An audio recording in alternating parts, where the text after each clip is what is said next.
Hello. Greetings. Sister Ya.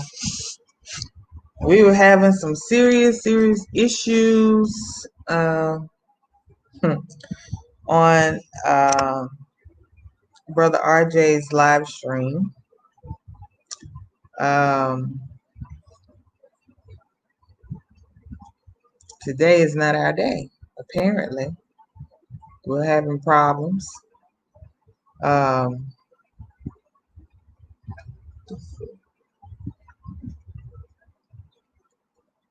Hey, everybody. We're having some technical difficulties. At first, Brother RJ couldn't add me and Brother Fode to the live stream. And then now, Brother RJ's power has gone out in Senegal, and he is having problems joining this live stream because there's no electricity and where he is. Hey, hello everybody. Hello, Blind Guy's wife, their life, Ross Jadon Jordan. We were scheduled like every Tuesday to go live on RJ's channel and Africa Day 2020 to go live. We discuss different topics every month, and so this being Black History Month, we wanted to come up with a topic dealing with some important facts on, our history as a people. And being that we are champions and advocates, proponents of repatriation, we decided to go back into history to look at movements regarding repatriation. Most people associate the Back to Africa repatriation movement ideology with Marcus Garvey, but the truth of the matter is, and I wish Brother Fode was able to join, because that brother is really the scholar and expert on this topic. I did do a little bit of research before, just so that I could have something to add to it. But since my brothers are not able to come, I'm going to go ahead and talk about what I found out. That there had been ideologies around Back to Africa before Marcus Garvey. Hello, brother. Hey, how you doing, Brother Jamu? Yeah, I can't really say they're messing with us, because it's Africa, and infrastructure, we have problems sometimes. I can honestly say that for the most part, I have good internet, but there are those days and times where lights go out and you have issues, you don't have good signal. It happens. These are some things that those who are trying to create a business around the internet need to be prepared for and aware of. It just happens sometimes. It does. So hello, Yvonne, how you doing?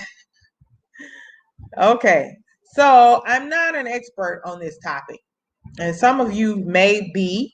And in fact, I'm gonna add the link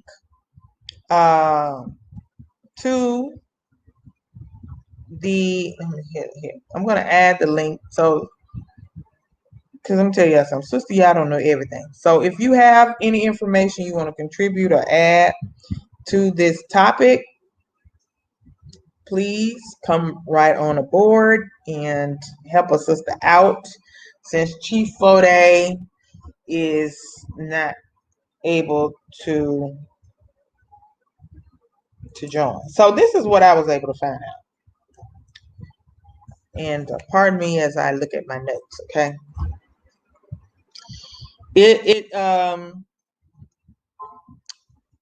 There has been ideology around going back to Africa long before Marcus Garvey. One of the first people that I found that was espousing and pushing the Back to Africa movement ideology was a brother named Paul Kofi.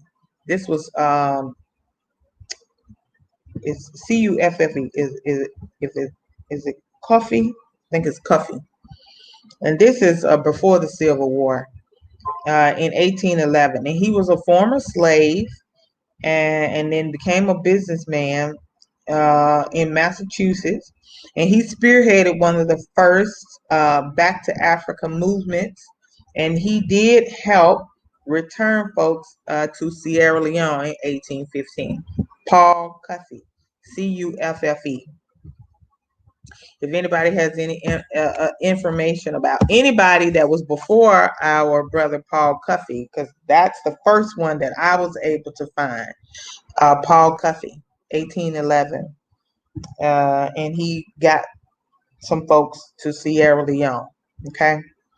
And then there was a white-led movement called the American Colonization Society.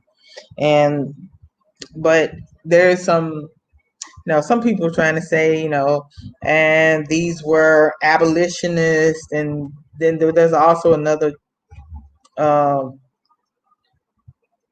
school of thought that they weren't really doing it in our best interest.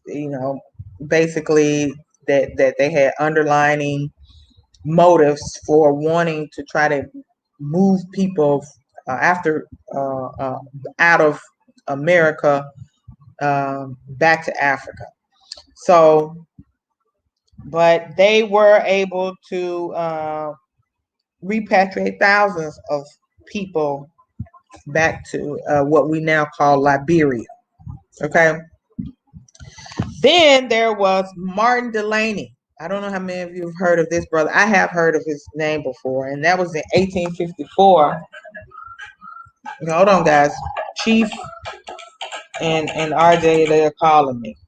Hello? Hold on, guys. Hello?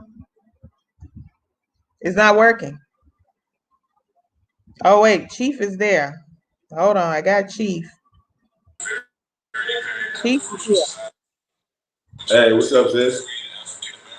Hey.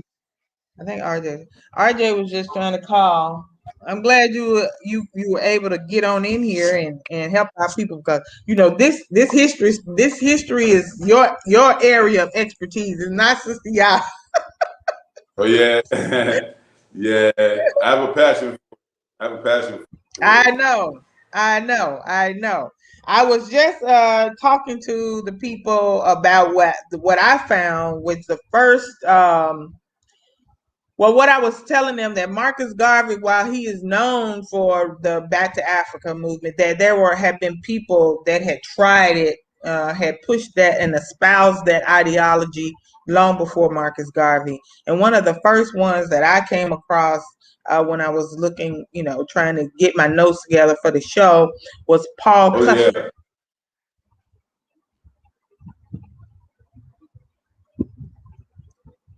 Are you there, brother? Yeah. Yes. Can you hear me? Yes. Can you hear me? Yes. Okay. Well, it goes back further than him, actually. Okay. What we consider the African diaspora exodus movement is a historic, continuous movement. It's not a movement that we're just starting today or that Marcus Garvey started in his days. It's actually a movement that started in the minds and hearts of those who were stolen away. As they was being stolen away, they wanted to return home. And there was a time where many Africans were being born in the diaspora, but many also were just arriving. And so there was a constant influx of African culture and people born in Africa hitting the shores of the West, whereas our cultural complexion was completely different than what it is today. It'd be next to impossible for us to be able to really understand how they seen their own world through their own eyes. But I would trace it back to the first historical group of people who were African Americans or Africans from the diaspora that that first came back to the continent of Africa in order to resettle, in order to stay. They didn't come to play. They came in a mass group. And that would be what in history is called the Black Poor of London. That was 1787. And they call them the Black Poor of London, but what is not understood about the situation is that the majority of the people were actually formerly enslaved African Americans that was evacuated from the United States and took him back to London and then left free, but poor in the streets of London. And so they end up being called the Black Poor. And so that group right there, 300 of them were swept into the British abolitionist movement. They wanted to abolish slavery. And so they wanted to create a colony in Africa that they can infuse Western civilization in and Christianity in and show their white brothers that these people are humans, that they, if we train them, they can do exactly what we do. And so if they trained us, okay. Yeah, exactly. So it became, don't enslave them, let them go, but control them politically, exploit them economically. And so it became a colonial situation. We went from being chattel slaves in America into being colonial subjects in Africa. And people forget that. Yes, it was an exodus, but it was controlled by the enemy. And so it still was exodus. Why? Because those people chose to leave. They wasn't forced to leave. They wanted to get the hell out of London. They said, hey, if it's a better way, let's go. It was voluntary on behalf of the ancestors. They had different motives than the white people. Their motive was legitimate.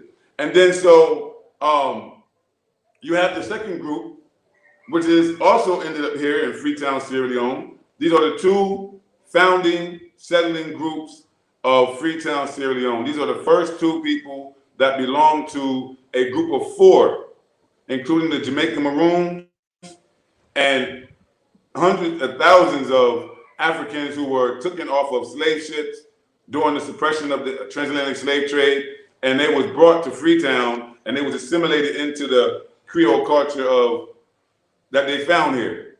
And so the founding of Freetown happened in two ways, because the first settlement was destroyed. It was destroyed by natives. The natives burned it to the ground.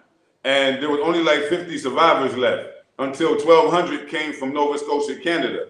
That 1,200, all of them were part of a group that made up about 3,600, about 1/3 of that total population that was evacuated from New York and Charleston after the American Revolutionary War. See, before the American Revolutionary War, all of the 13 British colonies had slavery. New York, Massachusetts, Pennsylvania, New Jersey, all the northern states, they had slaves then.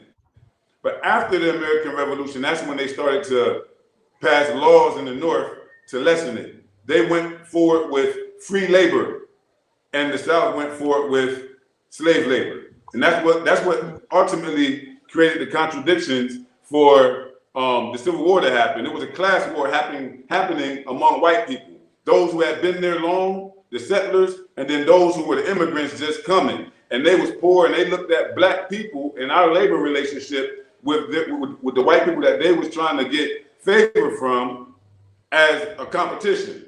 A free Negro would sell his services cheaper and do it better than a white immigrant from Ireland. We was more established in the American society than them coming. And so they seen it as a competition. And so white people they kept trying to appeal to each other. Throughout the 1800s, the immigrants was fighting for their rights. And we got caught up in their rights fight. And then the left side of them started to use abolitionism, the abolishment of chattel slavery in the United States. They used that as a ploy to get us on their side so they would have enough strength to change the system in their favor. And they changed it in their favor, but they changed it in favor of free labor. And then they knew that they would have an advantage as white people and having political rights. So they would be able to undermine our competition. Then they came in with segregation. They came in with all this other stuff. We had to fight for a whole nother bunch of years, right? And so this has been a continuous thing. And throughout that, there always has been waves of exodus. I say waves of exodus. I can tell you about at least 7 groups, 8 groups, other than the UNIACL, Marcus Garvey, before and after. And so it's very important that we give credit where it's due and tell history fully. You know, sis, we Garveyites. Yeah. We Garveyites, but people sometimes think that that means that we choose Garvey and don't recognize nobody else, and that's not what it means. Right, and that's not what it means. Garvey came. We also have here. We have here in Ghana descendants of people from Brazil, Africans who were kidnapped, taken to Brazil, and they left Brazil. They're in Nigeria. They're in Ghana. They were given a whole. They are a tribe of themselves. They have their own king and everything here in Ghana. They're called the Tambon. Tambon. Yeah. I don't know what they're called in Nigeria, but when they arrived here in the 1800s, they escaped from Brazil and they came here and they only spoke Portuguese. And from my understanding, the reason why they're called the Tambon, because the only thing they could really say in English was okay. And then the Ga people gave them that name, which is in their language is Tambon. So they're called the Tambon people. But they've been here for generations. Yeah. They've been here for generations. They have their own king, own chief, and they're called the Tambon. And this was before Marcus Garvey as well. So we do have a rich history, like you said, and these were thousands of people who came. And like you said, they're also in Nigeria. I think they're in Togo. I think there's some in Benin. Yeah. Yeah. And it's amazing because it's showing you that you had South American waves, you had Caribbean waves, you had North American waves. And that's what you have right now. It's the same thing still going on. And I'm saying that it never stopped from then. Let me give you some more information real quick for the people out there to really put this into context, because this is the Exodus Alliance and this is Black History Month. We want to make sure that people walk away with a firm understanding that we love Marcus Garvey, but the UNIA was not just a Back to Africa movement. It came within a continuum of movements that preceded it. And then every movement after that, it influenced. And it influenced every movement after that more than any other movement before that. That's why we give Garvey the crown. He's the GOAT, but he wasn't the originator. And so just like with Egypt. Egypt wasn't the originator. Exactly. You know, you have to go down south to Sudan, to Nubia, and all of that. That's where it started, you know. But most people don't know about the pyramids and the civilizations and stuff that existed long before our people started. They took that and moved it to Egypt, but it started in Sudan. That was a migration. That's the same. Look, that's the same thing we did with jazz. Took it from the south, took it to the north. Blended it in, assimilated it to the northern culture, came out with something new, a new dish. That's what we do. We're the #1 migrated people on earth. We've been everywhere, longer than everybody else. And so we gotta understand that when you talk about Exodus, you're talking about migration. How does a group of people successfully migrate from one place to another? We're talking about from a region, the 6th region of Africa, back to the motherland. We ain't talking about from America or we're going to use correct Pan-African terminology of now. When we come back from the 6th region, including all of us out there, we got to have a oneness about us, because this is the story that we can take to them and say, look, man, we've been doing this as the 6th region. You know what I'm saying? We can talk about Brazil. We can talk about those that came from London, from Europe, those who came from Canada and America and Jamaica. We can talk about all that. But most people do not talk about it. And it's our responsibility, particularly because we're repatriates. We have a Yeah. special interest in knowing this because we can learn from their errors. That's Yeah. why I study it so much. So I want to give you a few more if that's okay. I don't want to hog Yes. up all the Yes. time, No, but no, no, I really, no, brother. Listen, go ahead. You don't all go right, ahead. Do sis. your thing. All right. Well, another person, Daniel Coker. Daniel Coker. Da- He was Daniel an Coker. he was an African American. Well, first of all, Paul Kufi, he successfully repatriated 38 African Americans. Yeah. He didn't just come, he left people behind. He set up business. He had his own boat, he had his own ship. You know what I'm saying? And so he was successful. And he was African and indigenous, just like Mhm. Crispus Attucks. So you can go back and find figures and names and see that there was a blend of people who was in shared conditions. The reason why we find that most of the European in us is the Irish is because they were known as the slaves of the white slaves. It's because they were the lower caste, the lower class of the white people around us, and they put them in the worst positions to do the dirty jobs. And that put them in close proximity to us and our ancestors. And that led to us having red hair, and some people got green eyes and freckles. That's why. That's their distinctive European traits. So if it shows up in a black person, you know why, right? If you check our surnames, many of our surnames are not English. They're Irish. And so you got to understand the relationship is that even now you still got poor white trash around us. And they're the primary ones that amalgamate with us. They're the primary ones that mix with us because we go to school with them, because we go to work with them. You know what I'm saying? Because we might live around them. They ain't got money either. They can't afford to live in the suburbs either. So all of that exposure creates this social oneness. And this is why race first ideology is so important, because we live in a completely forcefully integrated world. We got to have our own sovereign space. Just like our brothers and sisters who came back from Brazil and they got that in Ghana right now, full of respect. One day I hope that we all can have that as a single unit, no matter where we are on this earth. But so Paul Kufi did successfully repatriate 38 African Americans. Then 5 years after him, in 1820, Daniel Coker came from the United States as well. He was also an African American. He led a group of 90 African Americans home. 90. And he was a minister, so he was on a missionary mission. He wanted to come and break bread in terms of religion with the natives and do business. He wasn't funded by whites. You know, he wasn't a coon, so to speak. He was Christian. You know, he loved the good Lord Jesus. He believed that. And Christianity, he wanted to come teach it to him. So he left New York on a ship called the Elizabeth, like Queen Elizabeth. And he came to Sierra Leone, set up shop on an island off the coast. But eventually, when he came, it was the rain season. This is why it's important for us to be here now, giving our people the information so they know the best time to come. You know what I'm saying? They arrived during the rain season, so the first thing they met was rains and mosquitoes. Most of these waves came back at the wrong time of year. You ain't supposed to come back at that time. And the same thing happened. They had a lot of disasters.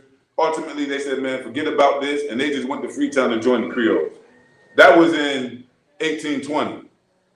Liberia is not even created yet at this time.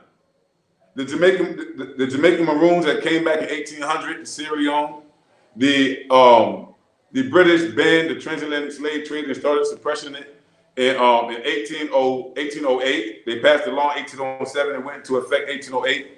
From there, they began to combat any ship that they caught with evidence of being involved in the transatlantic slave trade. When they would do that, they would arrest them guys, and then they would bring the cargo, us, the people, bring us back and dump us on Freetown. And then in Freetown, they would naturally assimilate and become part of the growing Creole community. And so that was the process. When you understand that, then you say, wow, so all this was happening before Liberia was even created? Before there was an American colonization society, all of what I'm telling you had already happened. And then came Liberia in 1822. the first settlement, they settled first 1822, but it didn't become a republic, a modern nation state until 1847. And even till today, modern Liberia is still standing on that very foundation.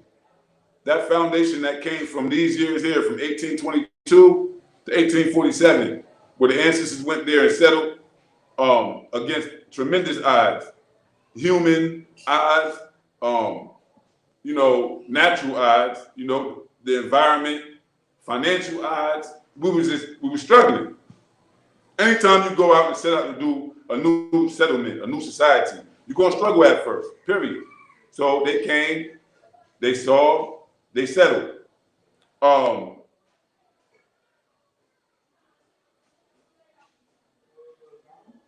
In 1847, the American Colonization Society, which I must say that it was created by act of Congress. The American Colonization Society was created by act of Congress. White people, slave owners. That's who created it. But they created it to found Liberia as a land where they can settle their free blacks, their free African Americans, because of course it was too much rebellion going on at that time.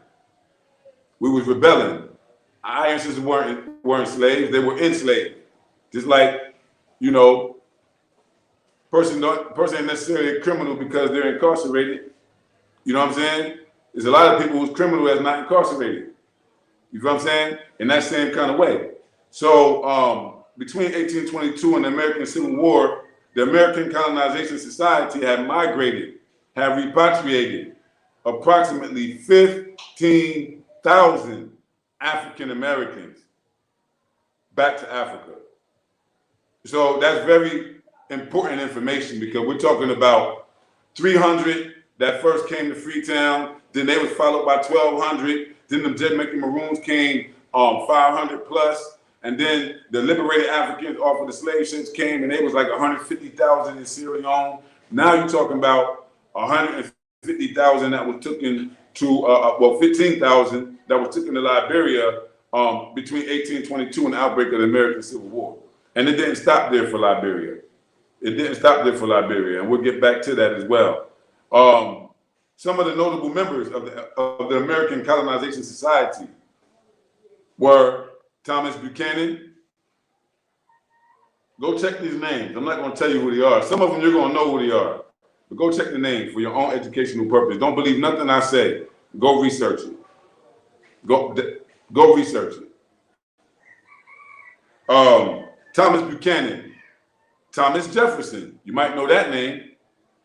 James Monroe. You might know that name. This is a good one. Abraham Lincoln. You might know that name. James Madison. You might know that name. Daniel Webster. That makes sense? The Webster Dictionary? John Marshall. Francis Scott Key. Red, white, and blue. In the flesh. They all were white. They all were Southern. And most of them were slave owners that controlled and funded and financed the American Colonization Society, that managed to get 15,000 African Americans to be the quote unquote founders of modern Liberia. This is history we got to know. Next, I'm going on to Martin Delany. Martin Delany, of course, he's one of my favorites. Martin Delany, he was born a free African American, but his mother, his father, his parentage was Mandingo and Gola. And so he knew he was an African, born free in America. He understood that. He knew where his mama from and his daddy was from. And he grew up educated. He ended up, becoming a businessman. He ended up doing his thing. Intellectual, ended up becoming a doctor. You understand? So by 1854, he led what was called the National Immigration Convention in Cleveland, Ohio. That's 1854. Martin Delany led the National Immigration Convention in Cleveland, Ohio. After that, he visited both Liberia and Nigeria. He met with traditional leaders. He pled our case side to side and secured lands, even in Nigeria, for our people to return. Up until 1858, when he heard of the outbreak of the Civil War, and he returned because he was a black abolitionist. He strongly believed in the abolishment of slavery in America, but he also believed in repatriation. He had that fine balance. He understood. That's why he's famously known for coining the term Africa for Africans. Martin Delany coined the term Africa. It was not Marcus Garvey. Marcus Garvey added to that, though an African American of Mandingo and Gola ancestry, coined the term Africa for Africans. Let's get that clear for history's sake. Garvey came later and piggybacked off of it and add that at home and abroad to it. So I'm telling you that this is the same movement. I'm telling you, it's the same movement. And so Martin Delany also, he's known as the father of black nationalism. It is not Marcus Garvey. Martin Delany is known as the father of black nationalism because he had that fine balance of Pan-Africanism and fighting for our rights no matter where we at in the diaspora. Right. He had that fine balance. He fought in the Civil War, ended up becoming a general, a major.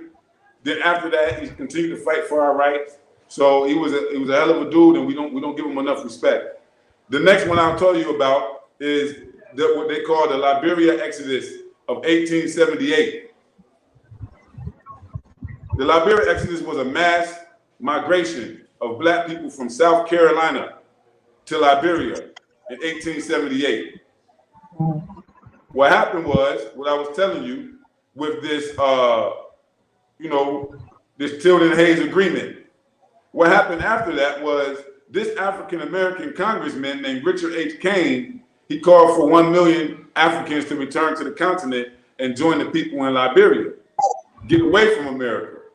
In 1877, they created, listen to this, they created the Liberian Exodus Joint Stock Steamship Company. It was formed in Charleston, South Carolina, and with a fund of $6,000. That's a lot of money back then. Yeah. Black people began arriving in January 1878. The company then purchased a bark or a ship. They called it Azor, A-Z-O-R. I never heard the name ever in my life, but that's what they called it, Azor. I like it bad. And it arrived in Charleston in March. On April 21st, the Azor set sail with 206 migrants, 206 more. Let's talk about the Exodus movement now. 206 more on top of them thousands I just told you about. Our ancestors. You understand? Directly. They left us behind, but that was us. You understand? And so the Azor stopped at Sierra Leone on its way to Monrovia.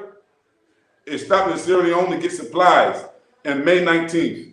And it arrived in June 3rd. The journey all totaled 42 days. 42 days on the Azor from Charleston to Monrovia with a pit stop in Sierra Leone. It was poorly planned. The management committee did not plan it fine. They didn't have any doctors on the ship. When people was getting sick, they lost like 23 people on the way over. That could have been, all they had to do was have a medic there. So it was poorly planned, but just think about that. The white man said, you're not going to have any political power anymore. We're going to come bring these Jim Crow laws and we're going to re-enslave you. And one of the black congressmen said, no, you're not. 1 million black men, let's go to Liberia. And they put the money up and they came with the first group. So you got to understand, when we're talking about Exodus, this is what we're talking about. And so it's not just, in the 20th century. We talking about the 18th. Now we talking about the 19th century. We didn't even get to the 20th century yet. Yeah. And so the interesting thing about this was that in 1877, the Liberia hold on. It says that by 1880, most of the people that stayed behind, because a bunch of them was like, man, I'm getting out of here.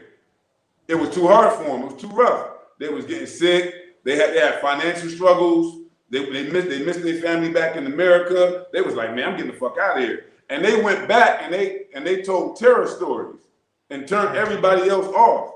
The second voyage never happened, even though they never got to learn from the mistakes of the first, because of the rhetoric that went back to the States.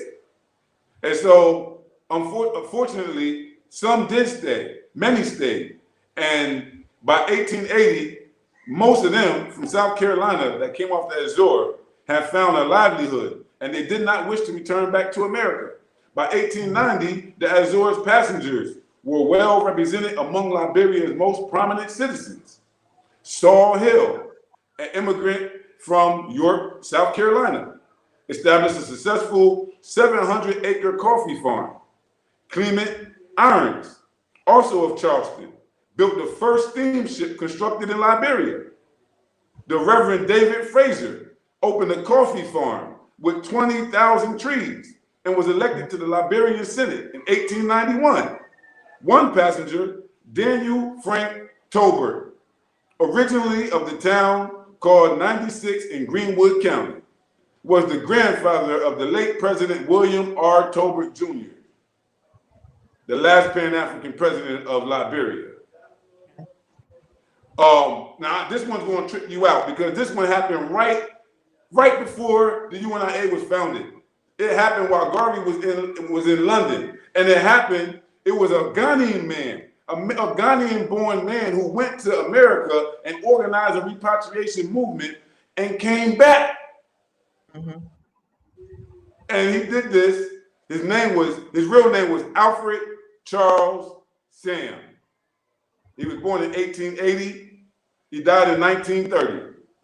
He was most affectionately known as Chief Alfred Sam.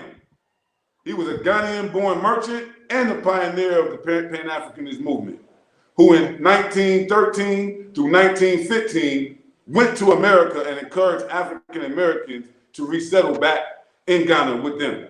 So it don't start with Kwame Nkrumah, y'all. Right. We gotta get this history correct. There was Africans who understood that we got to do this before it was popular.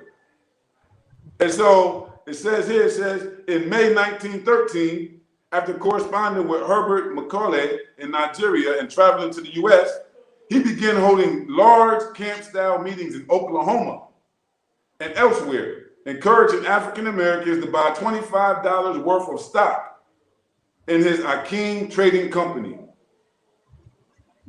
to join his voyage to take them back to their ancestral home. That was his pitch. He said to settle on fertile land that he claimed to have purchased there, reject America, and live a life of freedom. His stated intentions were to help develop trade between West Africa and the United States by selling commodities such as cocoa, coffee, and mahogany to the US, and encouraging African American farmers and mechanics to settle in Africa, and so develop the economy there. Among his claims were stories of diamonds lying on the ground after the rain, trees that produce bread, and sugar cane as large as stovepipes. So they was out there trying to get you to come home. He wasn't playing. Yeah. This is Ghanaian brothers. Because we always talk about Exodus, but don't realize they got to accept us here too. They got to be down with the game. They got to see. They got to see the dream too. And to give Africans on the continent credit, they say, "Oh, they never came for us." Well, what is this? Yeah. What is this? What is this? This is a Ghanaian coming to get us. Now, let me tell you what happens now. By early 1914, Garvey is just returning from London to Jamaica. He's just reading Booker T. Washington. He's just realizing that I think I'm going to do something. I'm not dissing Garvey, but this is the time I'm talking about. Mm-hmm. It says some 500 African Americans were prepared to sail to Africa on Sam's ship by 1914.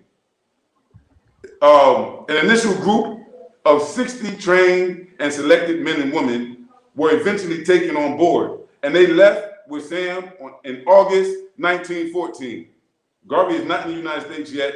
UNIACL is not there yet. Together with a cargo of lumber, cement, lime, flour, agricultural implements, and household goods. They came prepared. They came to settle.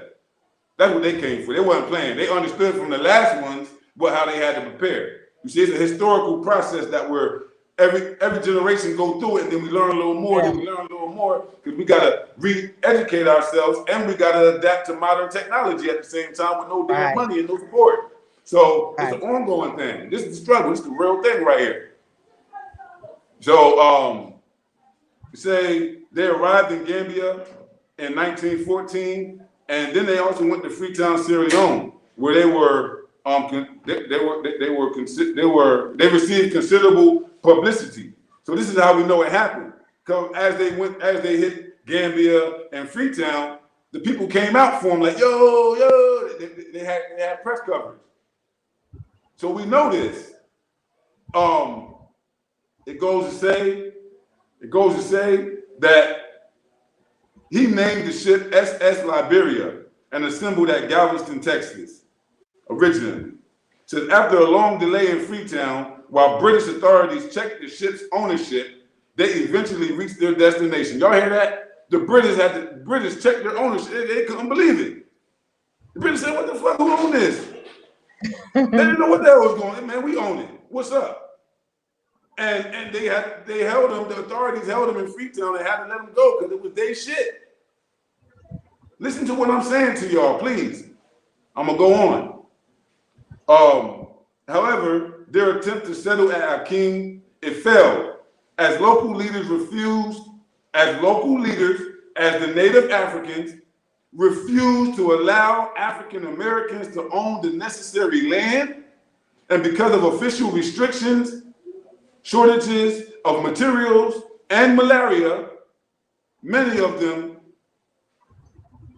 suffering physical and financial hardships, were discouraged and felt misled by Sam. Some eventually returned to Oklahoma, while others settled in African cities or in Liberia. This is our Exodus story. This is our real story about Exodus. I'm preaching to you now because you gave me the stage. Yeah. You called me out with this. I'm glad you did. It's the perfect thing. Another one. Now, this happened after the UNIACL. Again, I'm not even going to talk about the UNIACL, the largest mass movement of Africans ever to exist on the face of the earth. I'm never going to compare Marcus Mosiah Garvey to any of the other greats. They were all equally great. But at the end of the day, the greatest expression of our collective will, our collective response to Pan-Africanism has been under the leadership of the Right Honorable Marcus Mosiah Garvey. And anybody who lies about that, they should be ashamed of themselves. And so I won't talk about that, but I want to talk about another movement that we have to also remember, because this happened while Marcus Mosiah Garvey was still alive. And Marcus Mosiah Garvey and the UNIA agreed with this movement. And most people don't know this information I'm about to tell you. All right? So there was a movement back in the day called the Peace Movement of Ethiopia. Peace Movement of Ethiopia. It says activists in the Peace Movement of Ethiopia organization were committed to Black repatriation to West Africa in order to escape the United States due to the Depression. During the Great Depression, this is when they was like, man, get out of here. Notice that every time there's a crisis, every time there's a Great Depression, every time there's a civil war, we get the hell out of there. Jim Crow, all of that. Black people was like, nah, it's time to get on down. Yeah. I'd rather be home. I'd rather be in Africa figuring it out for my future generations. You know what I'm saying? Like, than to be over there right now. They run up in the Capitol right now, and these dudes don't know what it means. You know what I'm saying? And so, as part of a mass letter writing campaign, a sister named Mattie M.L. Gordon, she was a very prominent member, in 1934, this is the time we're talking about, 1934. She wrote a letter to a man named Ernest Sevier Cox. He was a white supremacist from Richmond, Virginia. This is the peace movement of Ethiopia, and one of their prominent members, a sister by the name of Mittie Gordon, who wrote a letter to a white supremacist from Richmond, Virginia. I said that one more time so we can get it clear. She managed to convince him to support their cause, playing on their mutual goal of racial separation. That's why Garvey went and talked to the Grand Wizard. That's why Elijah Muhammad sent Malcolm to go talk to the Grand Wizard. Because they said this country is ran by the Grand Wizard. Yeah. You want to talk to the people in power, go talk to the Klan. Yeah, and we have a mutual desire to not be together. They don't like us. We don't like them. We want to separate. They want to separate. We don't want interracial relationships. They don't want them. Man, that's a lot of shit that we got in common. That's very cool. Right. You know what I'm saying? So it says here, it says, Cox provided influential connections that the movement had previously lacked. He put them on. And he gave the issue of black immigration political exposure when he managed to convince members of the Virginia General Assembly to recommend to the Congress to provide financial aid for this in 1936. 1936, during the Great Depression, the Congress was like, these dudes like, yo, man, like send them home. Give them the money, man, let them go. We hungry. They eating up all the food. There ain't no food now. You know what I mean? The crime rate is up. They robbing us. They beating us up in the streets, man. You know, they had to get rid of that element that understood freedom and was losing as well. So later on, his support began to diminish. And so Gordon, the sister, she looked elsewhere. Once again, she found an unlikely ally on the opposite side of the race question. She found this time it was a senator. His name was Theodore G. Bilbo. B-I-L-B-O. He was an ardent white supremacist. Bilbo had been campaigning within government for racial separatism for a while. He was already on it. That's why he was a likely ally. Like, yo, they trying to keep us enslaved over here, but this dude is like, yo, y'all should get out of here. So we got a plan to get out of here. Maybe they gonna give us the bread we ain't got. They was on it. They was politicized. They was being diplomatic about the shit. And so he proposed an amendment to the House Joint Resolution 679. Y'all can look it up. House Joint Resolution 679. It was a work relief bill in 1938 that would have repatriated African-American volunteers to Liberia, providing them with financial assistance. Do y'all hear me? This racist white senator who believed in separation of races agreed to propose an amendment to the House Joint Resolution 679 so that they could pay volunteer African Americans to move to Liberia and give them financial assistance. Y'all still talking about reparations? Yeah. So it says this amendment was endorsed by Marcus Mosiah Garvey and the UNIA at the 8th International UNIA Convention. I'll say it again. This amendment that this white supremacist pushed for African American repatriation was endorsed by Marcus Garvey and the UNIA at the 8th International UNIA Convention. That means the whole parent body said, yes, support that. Yes, it wasn't just Garvey. Yeah. That's what it means. So that gives us a little bit of idea of something we need to consider. Maybe we need our own lobbyists, because we got a lot of these same racist ass senators and Republicans in the House and the Senate right now. And maybe we should be lobbying them. Hey, we want to leave. We need some support. We need y'all. We want out of here. We don't want to stay. That's right. And you know what? Yeah. That's what happens. Every time when we first began coming back, It was because we was making appeals. Thomas Peters went to Britain and talked to the government and talked to the white abolitionists and said, "Yo, come get us, man. We want to go to Africa." He did that. John Horse, the leader of the Gullah Seminoles, the Black Seminoles, after they took him to Oklahoma on the Trail of Tears, you know, them Seminoles they was originally Creeks. When they say Seminole, it's the people who broke away, the rebels. That was a Creek word for breakaways. So the Seminoles was really the indigenous people, but the black people that was there among them was Gullah Geechee people. And so John Horse was a Gullah Geechee and a Seminole mixed bloodline that ended up being a chief. He was a diplomat. He was a leader in his community. When they took him to to Oklahoma, the original Creeks, who was the enemies of the Seminoles and the friends of the whites, would not allow them to integrate into their community and try to re-enslave the blacks. So John Horse and the blacks, they start appealing to the federal government like, "Yo, don't let them re-enslave us. You promised us in Florida you wouldn't let this happen." And they went and appealed, and one of the things he demanded was, "If you ain't going to give us sovereignty and land of our own, send us back to Africa." That's John Horse.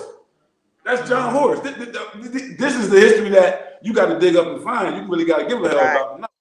Right. And so this is the steady demand that we're seeing right now.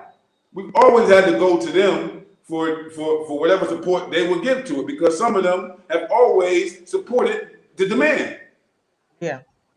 You know what I'm saying? And so it don't mean we're gonna be serving them. Nah. They knew what Garvey politics was and respected it. That's why they gave him audience. You know what I'm saying?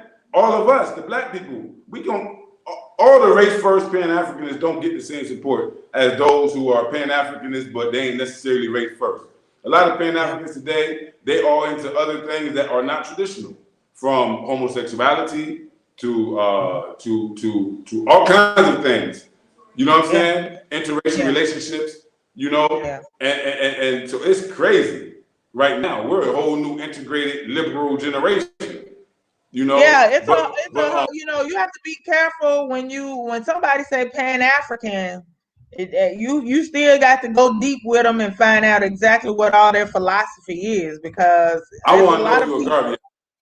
That's, you know, there's a lot of people going under the word I'm a Pan-Africanist, but you know, when it comes to a lot of what they are supporting, it's not traditional African mind thought processes. You know what I'm saying? So yeah, I'm with you on that. I see a lot of that. And absolutely. Yeah. Hey, sis, so this same thing that I'm telling you about with this this Ethiopia movement, right? That Garvey was like, "Yo, no doubt." Outside of the Black nationalist movement, the bill did not garner much support, with leading civil rights groups such as the NAACP refusing to endorse it, and the national press lambasting it. The bill was also not met with any real support in the Senate, and thus the idea of Black repatriation lost much of its traction, with the outbreak of the Second World War also making any passing of the bill unlikely. Independence happened next. That's the story of Exodus. Yeah. That's our story. So I'm glad you called me out today and said, "Well, Chief knows this," because I like to talk. I'm long-winded. I can lecture you for 3 hours straight, no books. I don't need no reference, nothing. I do my studies. But it's very important that we have these platforms and we seize the moments like now where people are looking for that educational time. Right now, it's Black History Month. Everybody got to get their education on.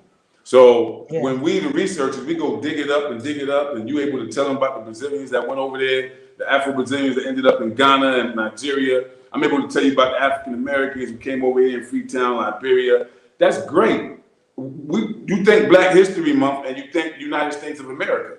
If you're coming from our community, we don't get to learn a whole bunch about what African Americans have done in Africa over the last two plus centuries. We never get to hear about that side.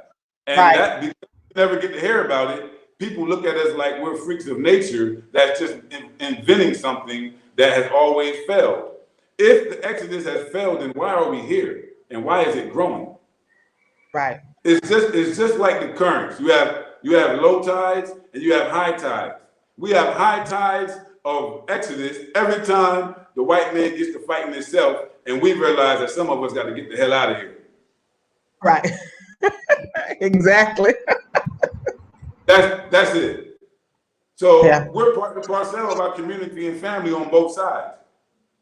When we Yeah. repatriate, oftentimes we think we're repatriating and we got to go find indigenous Africans who never have a tradition of being enslaved to reconnect with. But what about those groups of us that are definitely us that have been over here 200 plus years? We don't even know their history. We don't even know their side of the story. We know the American propaganda and we know unbiased, well, we know biased views from one side, but what did our ancestors say? Where's the books that they wrote? Where's the records? Can we kill our hatred for religion and come and talk to these Christians in Freetown and ask them to open up the records? Can we know if one of my ancestors was here? Can we know? Can we find out? Is there any fucking way?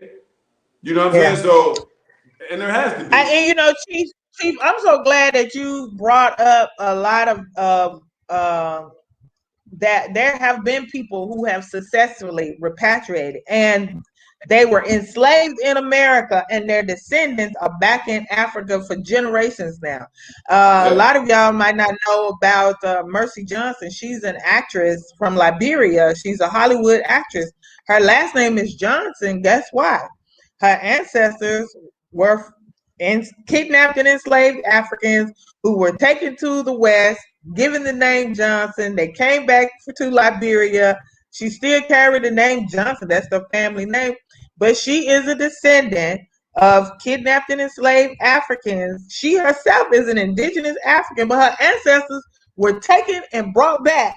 You understand? Oh, yeah. And now so there are a lot of our people. You'll find them with these names that are not typical African names. Some of them because I know here in Ghana, a lot of them have the names because of you know, the white men that were here, the soldiers and stuff, would have babies and marry some of the local women. But some of them literally have these European names because they are the descendants of Africans who came back. With those names. Yes. They was registered. Yes. Hey, sis, listen, have you ever seen the movie The Book of Negroes? The Book of Negroes. Heroes. It's a book. Yeah, The Book of Negroes. If you can get it, check it out. Check out the movie. Book of Negroes. No. Hey, listen, you got to check that one out. It's the story of what I'm telling you about the black loyalists during the Revolutionary War and them going to Nova Scotia and coming back and founding Freetown, and then leading the black side of the suppression of the transatlantic slave trade. People forget about that. We didn't just come back and sit down. We didn't just come back and just go and get naked and run to the bus. As a people, we have to sit down because even I think some of these people who are here on the ground don't understand that some of you are the descendants of these people who came back. That's us. That's us. And you know what? Yeah. Here in Sierra Leone, they know it. Like I live in Freetown. I've been in February 15th will make 8 years for me in Freetown. And I know Creoles.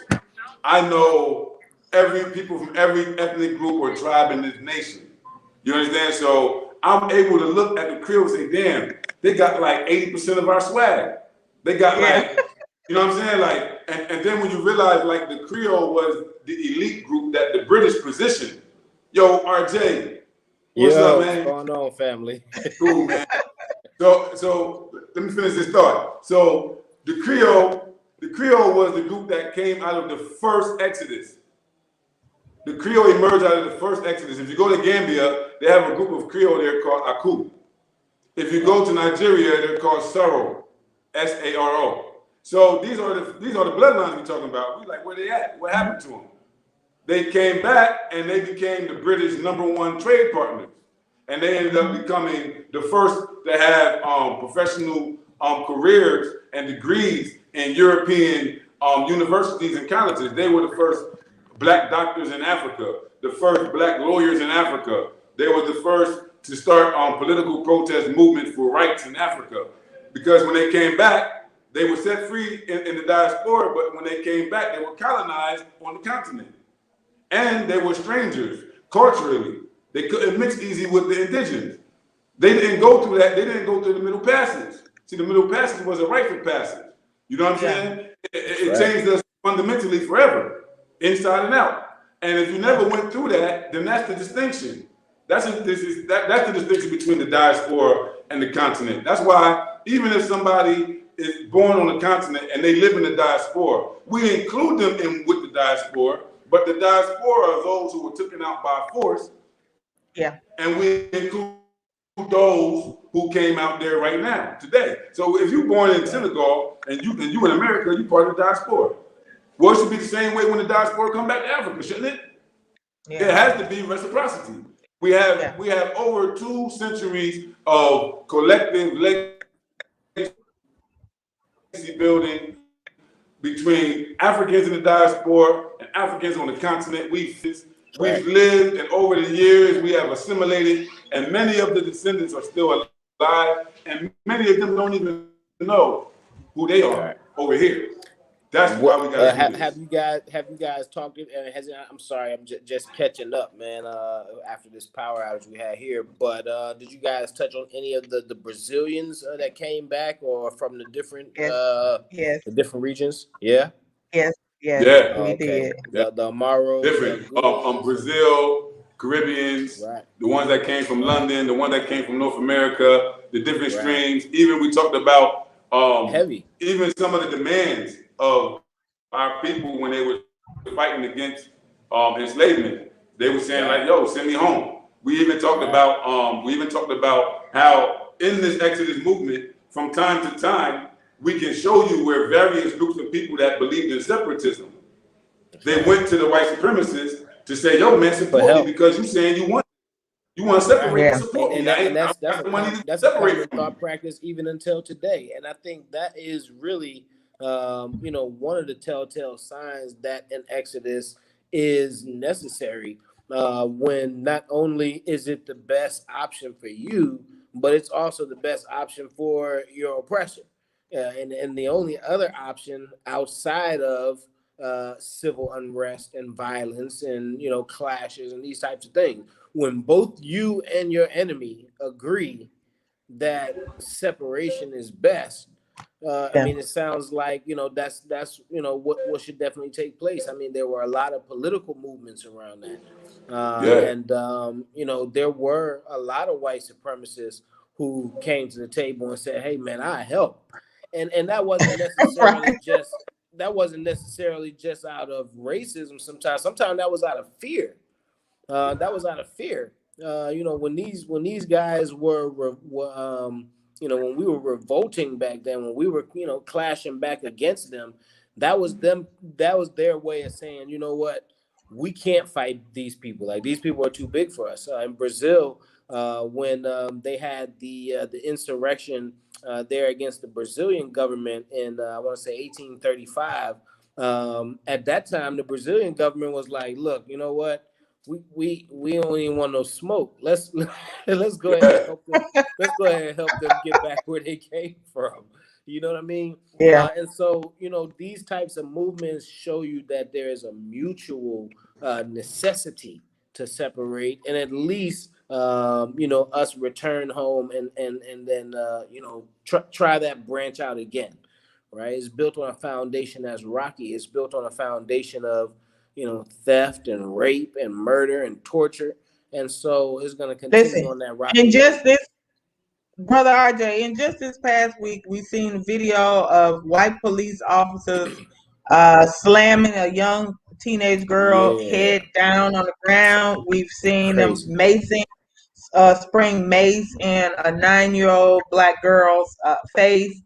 So when I watch these type of things, only thing that comes to my mind is, when are our people going to get it here that we cannot live with these people? We cannot live in peace. I mean, I don't know how much more has to happen for the masses of our people to understand we cannot live with these people. Because I'm just gonna tell y'all, a lot of people say what they would do, but my daughter 23, and if a grown man slam my daughter's head down on the ground, I ain't talking about 9 or 15. I'm talking about she's 23. And if I saw some grown ass man manhandle my daughter and slam her head on concrete ground, I'm telling y'all right now, sister y'all is losing her MF in mind. You understand what I'm saying? He's not going to go walking around free after having done that to my damn child, is what I'm saying. Right. And whatever the consequences are, that's what they're going to be. You understand? Right. So I'm just saying, in order to avoid problems for ourselves, because these people do these things to our people with impunity. Nothing ever really happens to them. And so at some point, and you've heard me say it before, separation is a matter of survival now. As far as I'm concerned, it's a matter of survival. Why do we insist on staying with these people who seek to destroy us in all areas of human activity? Every area of human activity. As brother of and we're having to actually fight back against this, so many times. It's so repetitive. Every 100 years we have this same major turning point. In the 1919, that's when the highest point, they say, of racism in the U.S. was kicking off, and that's why Marcus Garvey built out the UNIA. But what a lot of people don't know is 100 years before, in 1819. There were 25 race riots that year alone, and it was specifically around the release of slaves to the North. So after slaves were like getting free and getting to the North, they were still encountering racism in the North. There were politicians, white politicians in the North, that were saying, "Hey, look, these free slaves that are coming here, we don't want them." It was a guy by the name of Solomon Parker who said around that time that, I'm not willing that the man or any of my blacks should ever be freed to remain in the U.S. He said, "I'm opposed to slavery and also opposed to freeing blacks to stay in our country." Right. And so this is a guy who's literally telling you, "I'm against slavery. And I think these people should be free, but they should never be free around us." Okay, this was isn't that the gist of what around them? Isn't that the gist of what Abraham Lincoln basically said? The same thing. The same thing. Abraham Lincoln, he was like, okay, they should be free, but we're not equal, and the best thing I think is they need to be sent back. Right. This is why I don't know why everybody act like Abraham Lincoln was so wonderful, so great. This dude, he had the same process. Bro, listen. He didn't just say that. He also was in the American Colonization Society. I just called his name. So they literally was already repatriating Africans. Right. They was taking money from slavery and investing in getting the free Africans out.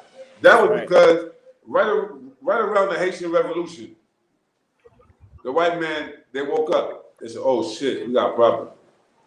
Too many of them know us, and too many of them can rumble." After the American Revolution, most of the states in the North, they had to do it because we was involved. We was active. Right. They didn't give us freedom after that. The ones who lost got freedom and ended up back in Africa and Barbados. But the Africans who fought on the American side, they didn't get freedom. So the compromise was that the northern states, it was less of an agricultural based economy. They didn't have big plantations like South Carolina or something like that. The weather don't matter. Exactly. They was building the factories. They were taking capitalism into the next level. So they needed raw materials in the north. They didn't need plantations. They needed a bunch of Africans. And so they needed workers. They needed free workers, people that they could pay, and then they can come and buy whatever within the economy. That's the only way they can make money in capitalism. You got to have workers that spend money. Period. You need free laborers. And so what happened is that in the 1800s, after they banned the transatlantic slave trade in Britain, they also had something called the Irish potato famine. Y'all know that potatoes is like the staple of the Irish, right? Just like rice is for some Africans, right? Right. Well, they had a famine, and a lot of them ended up poor, and they part of the UK. And so Britain was like, "Yo, we'll give y'all land and opportunity in America if you get the hell out of here. Right. We'll send you." That's how you get Ellison Island. That's how you get. And they said it was like something like 1.8 million that came over in like 40 or 50 years. That's who was fighting. That's who was fighting during the Civil War. They had just got there. They looked at us. They said, "Yo, as long as they got free labor and slave labor, we ain't gonna have no jobs." Mm-hmm. Because all the agricultural jobs is locked up. They got slaves. It's going to the slaves. Right. They said all the factory jobs, they're gonna go to these niggas. They're gonna go to the free ones. They're gonna go to the freed African because they work for less and they work better than somebody coming from Europe who probably wasn't educated. They were poor white folk. White folk treat they poor just like everybody else treat their white folk, man. Right. Thank you. Thank you. Especially back then, because it wasn't no additional industry. It wasn't no additional skill sets. Yeah. So they had a migration. Slave owner, you was poor. Yeah. So they had a migration, and a lot of the people that came in that migration were Germans and Irish. Mm-hmm. So that was their last European wave. Boom, they came deep. Then after them, you get the Italians and this and that and this and that. So they also was migrating even while they were scattering our population, even while they was blocking us from being able to get back to Africa. They was bulking their population up. That's what ultimately led to the war. That's what ultimately, that pressure right there. That question. It wasn't about slavery, it was about slave labor. It wasn't about Africans. We could we could still, go hang ourselves. You know what I'm saying? But it was about whether there was going to be slave labor in the American economy anymore. Or are we going to pay people to produce? And then that way they got to spend money with us in order to buy the things that they need. Yeah. So if all these slaves can work and I can give them money and then they got their freedom to walk around and roam around within social borders, don't drink out that water fountain, nigga. Yeah. Don't come sit next to me. Don't come sit next to me. Around. Yeah, you free, but nigga, don't drink out that. You ain't gonna get proper education. Fuck you. Mm-hmm. And that right there is because there's been so many of us that fell for the okie doke when it comes to realizing that there were free, quote unquote, African Americans already, and that many of them, the elite group of them, were largely mulattoes. Mm-hmm. And that after, especially in the South, after the Civil War, when the federal government came in, they started seizing the land of the rebels. There was land grabbing, and so what the rebels would do was they would put their mulatto child up, so they can keep the land in the family now because the rules changed. So Confederates kept their land in the family by using their mulatto relatives. That's how a lot of blacks end up with land. And that's why they come back now to take it, because they realize what happened. Man. Yeah, man. This is a historic thing that we must remember. We must understand these different challenges. We must understand these reasons behind this kind of stuff, because a lot of this stuff is being repeated. It's crazy to even listen to this history sometime. And even in my own research, when I'm reading, I'm like, man, like that's being repeated so many times over, like this same mistake. You can see it. You can see it. Ain't nothing changed. Ain't nothing changed, brother. I say it all the time. Like, don't y'all see the same things that my grandparents were living under? The same thing, voter suppression, everything, the discrimination in everything, in economics, trying to keep not paying black people fair wages. Everything is still the same. Nothing has changed. And I tell people this all the time, and folks don't believe it, but I tell you, white people don't like to pay for labor. That's one thing they don't want to pay for is labor. Right. This is why China got all the jobs, because they go out and they look for where can they get the cheapest labor. If they had an opportunity to put you back in chains and get free labor, that's the number. That's the first choice. That's right. That's the first choice. That's their first option. But they haven't figured out quite yet how to do that. So what they do is they have literally destroyed themselves by sending all the jobs out. Now America produces nothing hardly. Right. So you got China. They've been overtaken. They've been overtaken by the workforce. Yeah. So they go to Taiwan. They go to China. They go to Haiti. They go anywhere they can find the cheapest possible labor because they don't like. That's capitalism. That is capitalism. The exploitation of value in the labor market.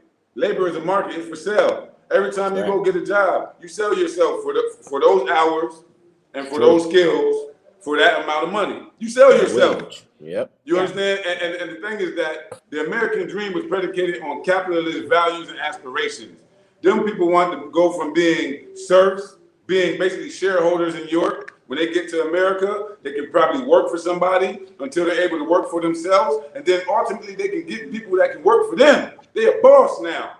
That's capitalism. Yeah. If you're still thinking like that, then that's backwards for the African mind. That's what we have in this clash at. It must be communal.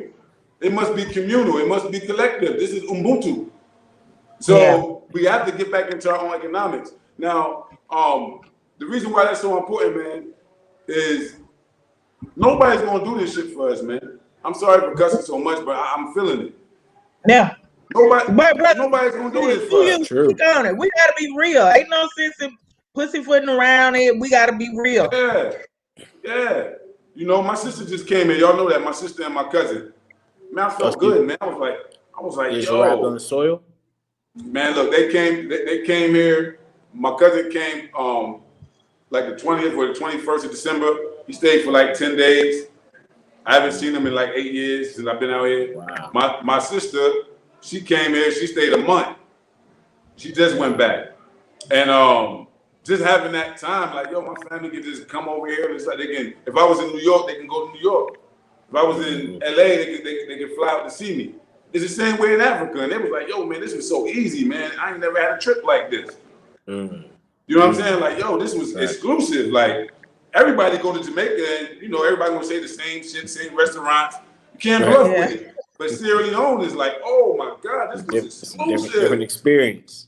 You know? I haven't had that. I got family saying they're coming. They say they're coming, but I haven't had that feeling. I'm the first one on my mama and dad's side, and I haven't had that feeling of having anybody else show up. But I'm hoping. I'm hanging on the hope that somebody will come. Put it out there. Close family friends come, and my younger sister come, but. You know, we still trying to, chip away at the rest of the family, trying to convince them to come down and at least visit. So, you know, we all got that side of the family that's hard to convince. Well, naturally, bro. Once you're a family man or you're a family woman, once you got that kind of principle, you want to save everybody. You know what I'm saying? Like sometimes that's what kept us on the plantation. The fear of running away and being free by yourself. Right. Can't go back and get nobody. Nobody want to go with you. They ain't got the same heart, the same understanding as you. You end up alone in the bush with a whole bunch of other motherfuckers that's alone in the bush. Yeah. Right. Man, that's real. That's where we at right now, y'all. If you dig it. Yeah.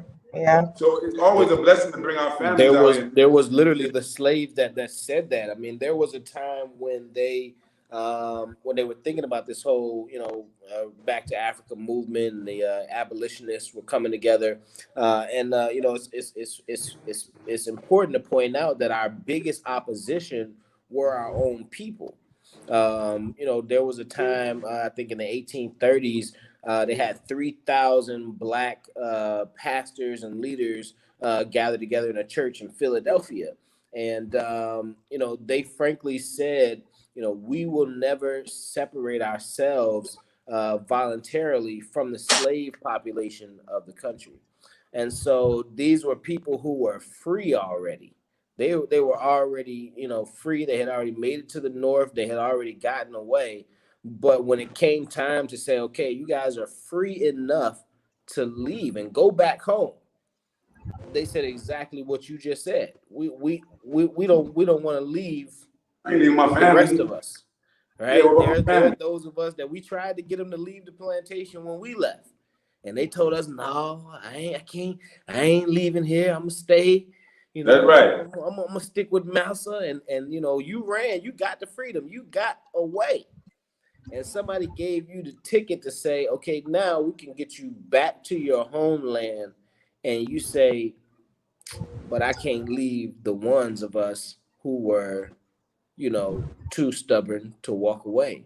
And so that became a roadblock. That very point became a roadblock in one of our former attempts to repatriate. So what you're saying is very valid. It's very important to understand that context today, right? It's we look legit. at it like, oh, that's history, or that was slavery, or that was different, etc. But no, that is one of the biggest things today. I was talking to somebody the other day. The sister told me, you know, I want to come so bad, but I can't leave my family, you know, my nieces and nephews. I've heard that. They look up I've to me, heard they that. need Yeah. me, etc. So that mentality is literally keeping a portion of us who want to come back from coming back. And we Not at the end of the day, realizing, we have to not real, and understand what she that doesn't realize, what sometimes it that has to sister's be a not. pull, though. It can't Yes, always be a push or a take you with me. Yeah. Sometimes you have to be the first one and exactly. then That's what I was pull gonna them say. with you. Yeah. Right. Exactly. Yeah. Right. Yeah. And you know what? That should be A all lot about. of times, a lot of people I see coming now is because somebody, a friend or a family, came and they saw that okay, they didn't die, they okay, Right. they survived, Right. they living okay, and then it encourages them to come. You understand? But it's a fear of the unknown, and we've been taught so much negative stuff about Africa. Still to this day, in the 21st century, with all the information that's available, a lot of our people literally have these crazy ideas, like we don't have cars, we don't ride in cars. You know what I mean? We're laughing, but it's a lot of people literally. I'm not gonna say who it was, but my son and I were riding on the back of a motorcycle, and I sent somebody the video of us riding around on the back. The driver was on the front, and me and my son was on the back, you know, and it was just out in the bush somewhere. It wasn't like on the main highway, and we were just riding through in the bush neighborhood on the back of a motorcycle. We're just laughing, I'm recording with the fun, you know, we weren't going fast or anything. It wasn't anything dangerous. I sent the video to somebody to say, look, you know, we're out here just enjoying ourselves. And they said, oh, is that how y'all have to get around? I said, what? It's like, this is what they said. And this was a 50-year-old person. Is that how y'all have to get around? And then I sent them another video, because when I got that of me in a crowd, in traffic, in a car, and I was like, no, this is how we get around. You see, we got stoplights and everything. We got paved highway. We got, you know, I'm like, come on, but this is real. They be sleeping. Hey, they be sleeping. Hey, listen, you be in America and we take a lot of stuff for granted. And then it's like we don't understand, like, the sense of being free here is not just like psychological. It's not like, okay, it's not like, okay, we psyching ourselves out. I'm not gonna get shot by the police. Maybe you wasn't gonna get shot anyway, in the reality of it. You know what I'm saying? So you can't use that as an excuse for why you moved to Africa. Was they chasing you? You know? Do you know they was out there, they had a hit on you? So assuming these things as a reason for not coming back is stupidity. And I'm literally, bro, all you really gotta do is ask one question to these kind of people. You know what I mean? So, okay, well, your scapegoat, the reason why you don't want to go to Africa, is because you don't want to leave your people behind. So you think you're going to wait for everybody to wake up and meet your comfort zone ready at once before you go. Right. You really think you're going to make it to Africa? And visiting, bro, and visiting and living here is two different things. Right. Visiting and living here is two different things. There's things that we take for granted in America, and there's things that we can easily take for granted in Africa too.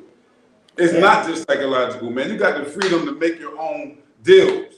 You know, we always cry about, oh, they overpricing us. No, they open the barter, they open the deal with you, like, yo. And we don't got that unless you in the street somewhere in America, man. Unless you got a homie that got a shop, then you can, you know what I mean, swing a little bit. But over here, it's like everybody, everybody. Hey, man, look, I'll give you this, man. All right, fuck it, boom. Man, that's sweet as hell, man. That's one of the things I really enjoy about Africa right there, because I'm the same kind of dude. I give it to you real quick to get the money real quick. I don't mind that. You know, if I don't know you, and I think this is the only time I'm going to serve you, yeah, you might get that. I'm gonna tell you the truth. For me, I in a lot of ways, and maybe it's because I'm older now, but I actually enjoy that some things are a slower pace. You know what I mean? Like, oh yeah, it's like America. America is like. No, I still get frustrated with a lot of things because our black people, if color people try and bother you in America, it's gonna really, really, really bother you in Africa. Okay. If people not being on time bothers you in America. Hey sis. And you know, look, I'm former military and an attorney. And so I'm always like time, you know. But if you cannot deal with people not being on time, then don't come to Africa because you're gonna be. Hey sis, you know what it's like? It's like when you see white people dance. They be stiff, they be real technical. And 1 and 2 and 3 and 4 and 1 and 2 and 3 and 4. That's how they feel the rhythm. They gotta actually count it out in order to move to it. Yeah. You know what I'm saying? Yeah. And they train us like that. They train us to expect everything in life to be like that. Yeah. 1 and 2 and 3 and 4 and 1. And when the process don't work, we uncomfortable or we're afraid. Right. Oh, it's not working. And in Africa, there ain't no process like that. Freedom is real. People go about their days as they choose to. It's less of a control system here. There's less things seeking to control you here. There's less pressure here. And brother, you gotta admit it's frustrating when you tell somebody, okay, we're gonna meet at this time at 1 o'clock. Because you already and then you get there at maybe you get there early, like 12:45, because you want to be there at 1, and they don't show up till 2 o'clock or 2:30. Or don't show up at all and call you at 2:30 and tell you that this is something that happens all the time. I'm gonna tell you that's just how it is. African people, our people are no respecters of time. You ain't lying, but you know what? Like you said, you was in the military, you was in law, you've been trained like that. Most people don't sit down and write out what they're gonna do tomorrow. I bet you do. I bet you gotta listen to what you gotta do for the next few weeks. I keep a list for everything, yeah. You understand? So if that's like how you function, then it's like that. But for me, on the other hand, right? I groove with the beat. I don't got no technical. If you're gonna be late, I'm gonna be late too. You know what I'm saying? Let's get it. You know what I'm saying? You know? Hey, look, sis, look. Hey, listen. In America, it's like be right on time. But over here, they don't even care if you a little bit late. They expect it. I'm like, oh, word? Oh, it's brother, it ain't no little bit late. It ain't a little bit late. So what we do, right, here in Sierra Leone, like for that same thing, we say like, how they go? So we got a meeting at 2. We'll say be here by 12. Yes. So we know that we want to start the meeting at 2. We would say be here by 12 to 1. If you're not here by 1, you're already late for 2. That's how we do it. That's how we do it. We know they're gonna show up. We know they're gonna be there on time, even if they're a little late. That's how we accommodate it. I do the same thing. They be like, hey, be here by 12 to 1. So I'll be like, yo, I gotta be there by 12. So if I get there by 12:30, I'm still 30 minutes early. That's how we accommodate it for here. We trick time. We trick time. That's my biggest thing that I'm dealing with is the time. But other than the time that our people are no respecters of time, and I'm going to need y'all to accept that fact of life before you get here, because I'm telling you, you're going to really be somebody who's going to be very upset if time is a problem for you, because our people don't give a damn. And it's the same way in the Caribbean too. That's when I first started really experiencing, is when I lived in the Caribbean. Yeah, outside of, when I went to court, just every day, you just wait. It's like hurry up and wait, just wait. We coming to you, just wait. You know what I'm saying? And it's very frustrating, but. Yeah, man, this has been a very, very informative and enlightening episode. And we kind of got off to a little shaky start because we started out on Africa Day 2020 on RJ's channel, but it ended up still being a great, great episode. I want to thank everybody for coming in and tuning in and moving from one channel to the next. We improvise. We're gonna make it happen one way or the other. We still got it done either way. And brother Chief, is there anything going on in Sierra Leone for Black History Month? Anything in particular y'all got planned? Well, I mean, we on it every day. You see how I get down. Yeah. If you here, you're part of a historical process. We always studying and doing things.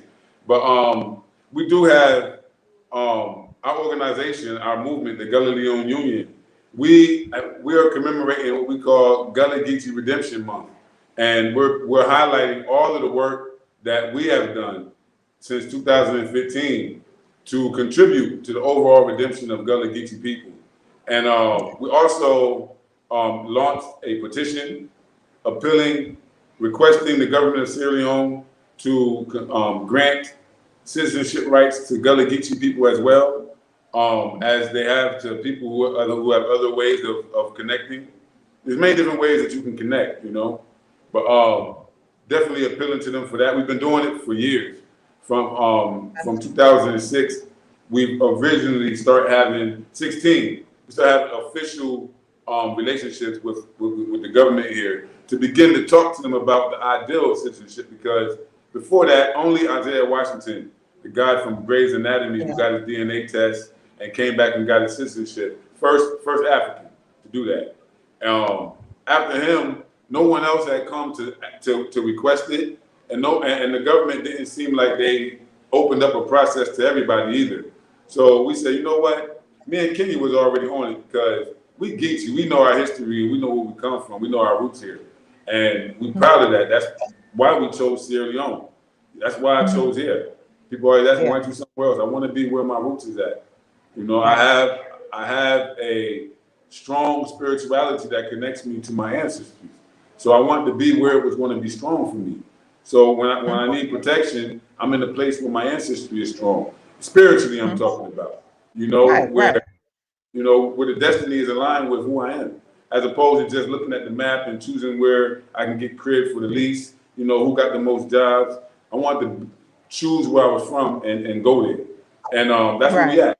That's where we at. So so we have a citizenship workshop coming as well. There's a lot of people right now who wants to know what is the process to get their citizenship. So from 2016 until January 5th this year, there has never been the usage of a process that anybody can go through. You don't got to be a Hollywood star. You don't got to have a special hookup in the government. Nobody can come bribe you and say, yo, I got you, don't worry about it. Yeah. There's a process for anyone who has Sierra Leone ancestry that's seeking citizenship here. And now the government will be controlling that, as opposed to individuals. You know this person, they're going to walk you through the process. Right. They set you up. So the government's no, there's too many African Americans coming right now. We don't know them. They don't know us. We have to be safe. And so they came out with a process, and we started that. We started the first conversation with them to take that under consideration. But we also requested Gullah Geechee citizenship as well, and that hasn't been answered for us. And we're pushing that right now. In fact, our executive, 7 of us, will be here on the ground in Freetown, along with another group in April for independence, and we will be holding several public events and meeting with government as well around this question. So I really wish RJ was here, because this is something I want to say that I think a lot of our people are going to feel some type of way about it, but it's just how things are. Listen, this movement that we're trying to do, not just here in Ghana, but in Sierra Leone and Gambia and all over Africa. This movement, yeah, I know a lot of you all want it to just be a moral thing, and you want these African governments to do it just based on the morality of it. But I'm gonna tell you what's gonna get us what we want. It's money. I mean, this has also been the problem in the United States. We don't lobby and put our money behind the things that we want politicians to do for us. But I'm going to keep it very real 100% with y'all. If y'all want an expedited pathway to citizenship, we got to pay for it. And what I mean by that is, we got to go to these members of parliament, and we got to grease some palms, and we got to say, listen, when this piece of legislation that we put forth come up, we need your support. And they will support it. This is the hard reality that our people have a problem with accepting. It can get done. You know what that is? But if you want to wait just on convincing everybody based on this is the right thing to do because we were stolen and we want to come back, we're going to be waiting forever. Even Sister Yacht, do you remember the movie Antoine Fisher? Antoine Fisher story. Now, with Denzel. It was traumatic, but Denzel was in that. Yeah, Antoine Fisher story. Yeah, he was. If you remember that, like when he did finally find his mom, she was in a bad condition. She wasn't in a good condition. So it wasn't like he could be like, I hate you. He was like, damn. Man, he could just hold her and just like feel sympathy for her, right? Now, if you're my mother, Sister you're my mother. I got separated from you by force.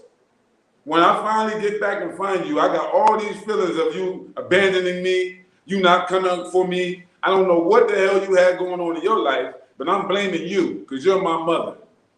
When I come and I meet you and I talk to you and you tell me about what you was going through too, the whole relationship changes.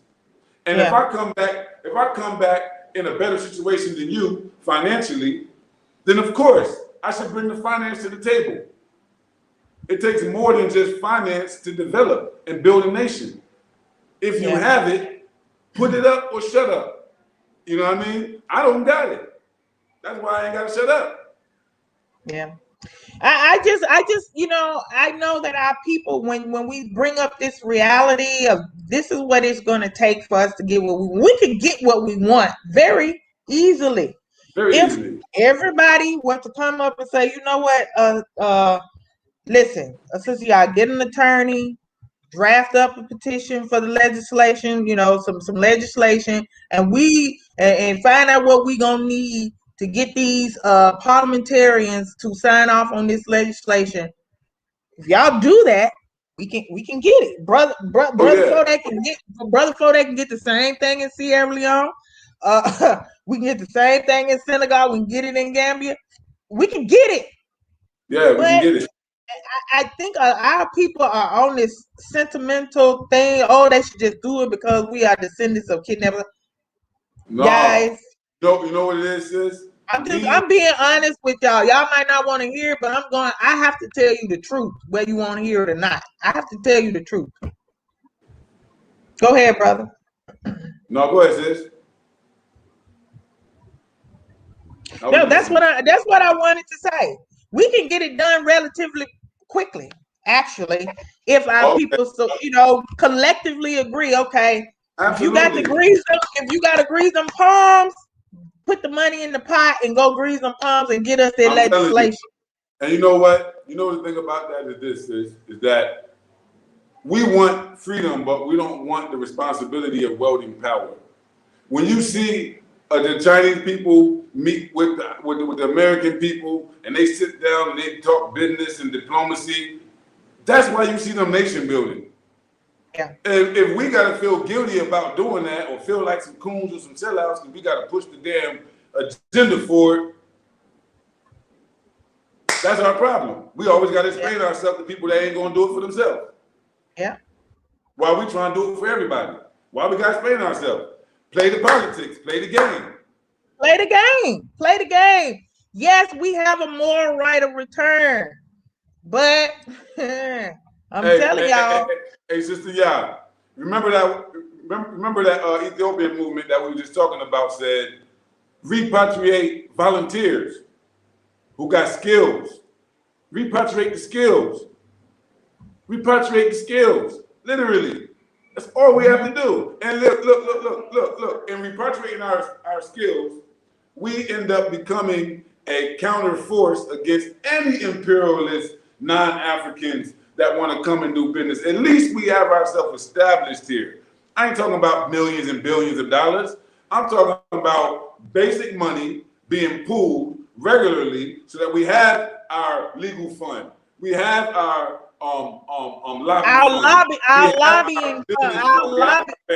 lobbying fund for citizenship, which requires greasing palms. Except that you got to grease some palms. You got to grease some palms. and we should do it as a whole. As a whole. If we're going to do it, you got the African Union right now. Right now, Africa has the largest free trade area on earth after the Continental African Free Trade Act.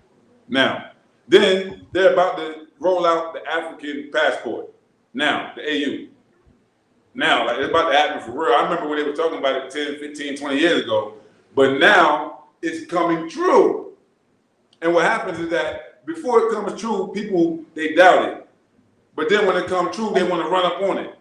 And my mom used to say, our people don't believe shit stinks till they smell it.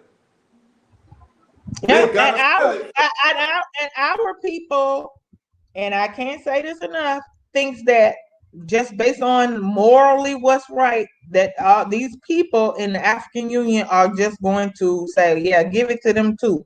No, you need your representatives at the African Union going. We need to take people to. I'm gonna tell y'all what we need to do. I'm just gonna keep it real, y'all. Can I keep it real? Can I keep it real? Let me tell y'all what we need to do. Keep it real. We need to court these people. We need to court them. By courting them, I mean we need to go have some dinner, invite some people to dinner. We need to pay for those dinners. We need to talk about what our issue is and what we want. And then we need to slide over envelopes. We need we need brown envelopes with some money in it, and we need to. This is how the world works, but for whatever reason, our people don't want to do it that way. They just think, just like everybody want to say, why Biden got in office and he signed all of these things for all these other people, all the other groups of people, nothing for the black people with his executive order. Because guess what?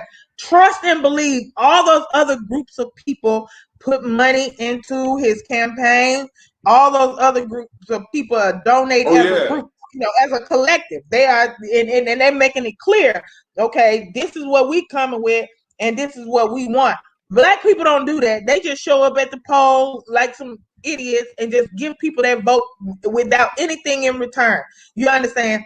And what I'm saying to you is, on the continent of Africa, you can be included too if we do what everybody else is doing, and we come up with a fund that will finance our agenda on the continent of Africa. We can get what we want too. Yeah, well, that's the thing, is that it has to be a win-win, or it's not going to happen. That's why it's such a challenge. We have to sit back and say, okay, for real, who's really down? How much resources do we got to start with? Who got what skills? What committees do we need to organize? Who's going to be the ambassadors? Let's get this ball rolling, because time is going to run out on us, man. They got a Chinese minister in South Africa right now. Yeah, who wasn't born there? Who's an immigrant? But trust me, and believe the Chinese. The Chinese got money. put money behind that to make that happen. We could probably have a representative right here in these African parliaments too, but we got to put money behind it. This is a tool. We can have our representative sitting over there when and pushing our agenda, but we need money. And until y'all get serious about the money, and so, what they doing, listen, if people coming with the results that you want, you need to support them, and you need to fund it. I'm just keeping it real with y'all. Either y'all serious, or y'all want to keep playing like children in this world where people moving on past us. They're doing things and they're leaving us behind, or we gonna play the game and get right with them and get what we want too. That's right. We gotta be serious about survival, man. That's the reality of it, is that these people control most of our economics, most of our politics. So whenever we gotta be thinking or moving politically or economically, that's where we act like we fools, like we don't understand shit. And so, that's just, I think that's just a part of the psychological aspect. But at the end of the day, that's one of our challenges right now, or the moment, is getting ourselves moved past that point. There has to be a serious political force. You have people like the ancestor Kwame Ture, who was here as a pioneering African-American repatriate, Trinidadian American, or however you want to call them in modern day ethnic terminology. Our brother, our African brother, because he would have told you I'm African. You know what I'm saying? Yeah. He was here and he envisioned these kind of things, because it's not because like they were prophets or prophesizing. It's that when you have a certain political education and understanding of history and geography, and you can read up what's going on in your day, then you can kind of foresee how things might be when you're not going to be there yet. And Kwame Nkrumah was a scientist. He was a social scientist. He was a mastermind. He could see the intricacies of neo-colonialism before they even manifested themselves because of his scientific thinking. We have given up on political education. If you go to any group of 1,000 Black Americans, political education means watching news and casting a vote. After that, it don't mean nothing else. And economics don't mean nothing but spending money so that you can look fly and have social status. We've been completely demoralized. So given our moral condition, do you think we're in the right place to impose morality on Africans? Look what we're doing in the diaspora to ourselves. And what we do out there sabotages the whole development of us all, because we play a critical component. How many young men are dead today that was alive yesterday in our community? Could they have been a scientist? Could they have been one of these people who come back in Exodus to Africa? Could they have been? Do we think that deep about it? We got sick family over there. You bring that up, and I have a good friend. Her son was just killed in Arkansas yesterday by another young Black man. I mean, and he had been, he could have been in Ghana with you. You know what I'm saying? Like, he could have been there chilling with you. It ain't have to be like that for him. But did he know? Do he understand that? Well, we don't know now. He'll never have a chance. And the thing about it is that that's for all of us. That's why I go so hard, because you won't count me among the ones that knew and didn't do. It ain't gonna happen. I got that kind of pride. People can say it's ego, but it's really self-confidence. Like I know I'm an African man. I know what the fuck that means. Can't nobody do it better than African men. Name it. Dance. Name it. Sports. Name it. You know what I mean? So that having that kind of pride, that foundation of Blackness, it's difficult to look at people that don't even have an inkling of that, and try to save them. But the thing is that we got to get out of the savior complex. We're not freedom fighters. We're not firefighters. We're not lifeguards. We're human, just like the people that we would like to see make some adjustments in their life.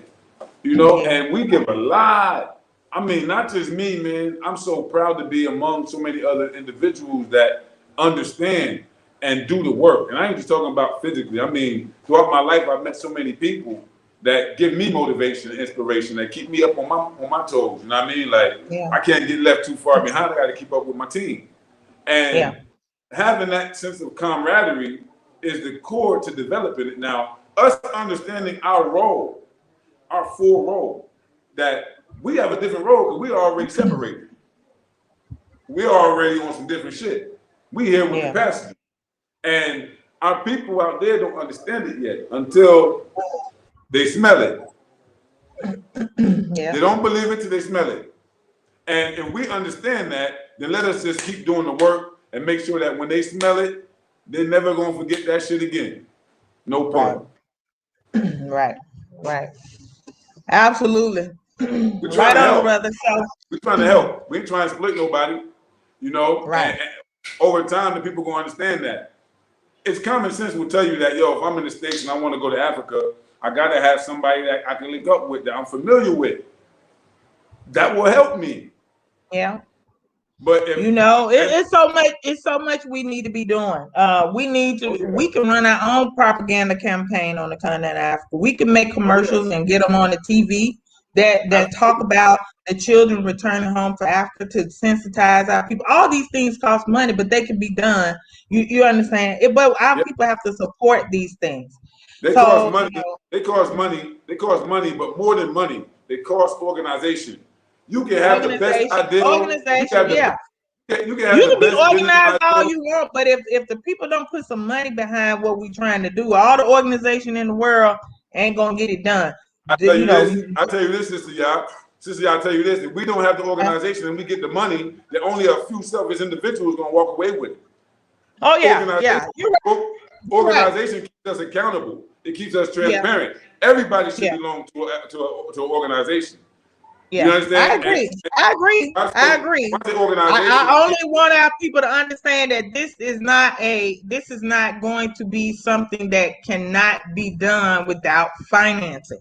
And you're serious, that's why I said finance and organization, because you can't do it without either. And what I'm saying is that organizations can generate finance if they're properly organized. The UNIA was an organization that generated money.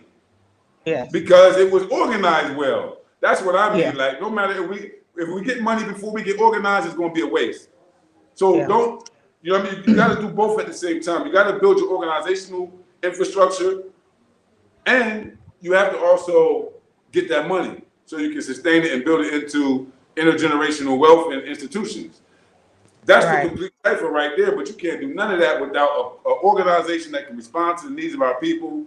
Not just a charity. We say organization, I don't mean charity. We just giving stuff away. I don't mean that. Organizations that challenge the system as it is at the grassroots, that can fundamentally teach the people and empower the people in a way where we no longer have the same contradictions, because we no longer have the same relationships with our exploiters. We don't depend on them anymore. That dependency is real. That dependency is real. You know, if I kidnap you and you're my captive, you're only going to survive if I let you. Meaning that you need to eat in order to survive, so you're only going to survive off of what I feed you. Right. That dependency right there. And what we're saying is to our people, what we're saying is if we want to be serious and taken serious, we got to stop being emotional and put our big boy and big girl panties and drawers on and play the game.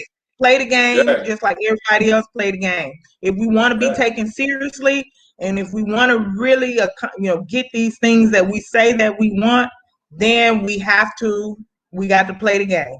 That's ultimately. That's real. Mm-hmm. That's real. You know what? Sis, look, if you just want money for yourself and your family, and you think that's intergenerational wealth without collective institutions to make sure that your future generation belongs to a stronger nation, then go on about your business then. But if it's about the collective, then it's a whole different money question to me, man. I just think we can do so much. Like, I like what SRAP is about. SRAP is like, yo, give your $1. It ain't nothing. You know it ain't nothing. At least give us a chance to do the proof of concept. Yeah. You know what I'm saying? Like, can we get 10 families to go through the process first before please support so we can get some families. That's what I'm living for, is to get some families over here, provide them with some services and get them started up in businesses. That's what I want to do. That's really what I want to do. Because like Chief is like me and RJ. It's not all about just his individual family. It's not just about him and Kenya being there and we don't give a damn about no. It's not just about me and my family. And I don't give a damn. And I know it's not that for RJ. It's about how can we assist our people in getting over here, and getting set up, because we know it's not easy. We know all of us know. Mm-hmm. We know what it's like, and you know what? Our people need people that know what it's like. They need people that know where it's at. And so, this morning we had our first class. We had our first class this morning because there is a need that we're seeking to fill. This Exodus Alliance is happening within the context of all of us realizing that, we're already here and in position and doing the work, but we're stronger together. That's why we have an alliance. That's what the Exodus Alliance is, so that we're able to benefit from the collective of what everyone has at the table. I can support SRAP right here in Freetown. We can build SRAP Freetown right now. What's up, sis? Exactly. That's exactly what we want. You know what I mean? So that's the kind of thing, is like us being in a position to do that kind of thing. And some people out there, they think that if you see them on YouTube or you see them in Africa and they doing business or they offering you services, you better watch them. They might be scams. It might be, you know what I'm saying? That? That's stupid, because these are the same people that give their money to the direct enemy all day, while we give our money to the people every day over here. You know what I'm saying? So it don't make sense. But anyway, this is not a scam. This comes from our recognition that there is a real need for people like us who learn the hard way, who learn the long way. I guarantee, man, we spent at least, us combined, man, look, we done go through $500,000 combined on this venture, me, you, and RJ. We done chop $500,000 already. You count up all the money that we had to raise and put into being able to even be here to have an Exodus Alliance. We already put up, so that's why we don't got to shut up. You know what I'm saying? And we need. They don't even know that They don't even know that behind the scenes, all the stuff that we do. You know what I'm saying? I don't even tell everybody everything that I do. Y'all don't know all the phone calls. Somebody just was calling me now, and because I went overtime, and they want to have a conversation with me, help them get here, arrange pickup from the airport, make sure they got somewhere to stay. Somebody calling me. They need a reliable guide to be with them while they're here and take them around. Somebody needs residency. I'm dealing with the whole residency issue here and for our people on the continent of Africa. I got to go to the Office of Diaspora Affairs.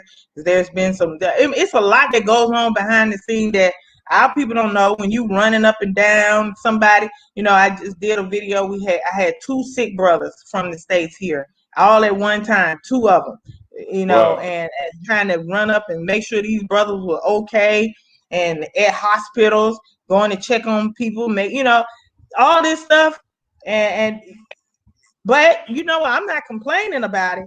But no. Let me tell y'all something. Now I just started the building bridges. I did that. That was Sunday. Oh yeah. Talk about it. Yeah, and showing, bringing continental Africans and Africans from the diaspora together to engage each other, to break down some of these stereotypes and bond and be, move together as a collective. Because guess what? You need when you want citizenship in Sierra Leone, guess what you need? You need the Sierra Leone people behind you saying, yes, these people need citizenship. In Ghana, you need the Ghanaian people saying, yes. They need to, when you go in front of Parliament and you say you need Ghanaians with you saying, yes, they deserve citizenship. You see, so you have to build these relationships. You have to let everybody know who you are. So these are the things that we are doing behind the scenes so that, we're not looked at as strangers and things like that. I was so tired, brother. I was so exhausted on Sunday. By the time I got in the house, I couldn't even take a shower. I'm tell you, I just fell out and lay down because I had been running all day dealing with things, and and on top of that, I have my own business. my own businesses that I'm damn, trying to promote and run You and do all this. So, yeah, I really admire the way that you move, because like I always bring up, I remember before you came over, and you came over, built your foundation, you made sure you understood the game. You went back, but you ain't go back like, yo, I'm gonna go sit down. You went back and went to work. You know what I'm saying? I was over here like, go ahead, y'all. Okay, come with it.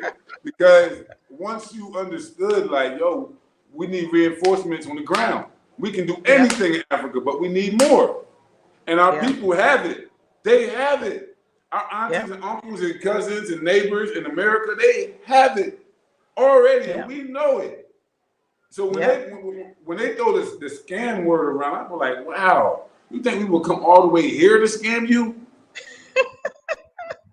And run up and down. Listen, that's the thing I'm saying. When people call me, and I gotta run to the hospital, I gotta run to immigration, I got to deal with this, I gotta help this person, and then people throw this word, oh, scam. I'm like, okay. You can only say that if we sitting in our house and we not doing anything for people, but we're literally out here trying to, when somebody say they have a problem, I got people call. I'm so proud. I had a sister that came all the way. She just arrived from the United States, and she came to Sankofa building bridges. She didn't know who I was, and so she showed up with her kids and everything, and she saw the flyer. She heard about it, the event. She came out. And then I introduced myself. She introduced herself, and I introduced myself. I told her my name. I said, but everybody called me Sister Ya. She was like, oh, you're Sister Ya. You're Sister Ya. You're a celebrity. She was like, I was hearing all about you.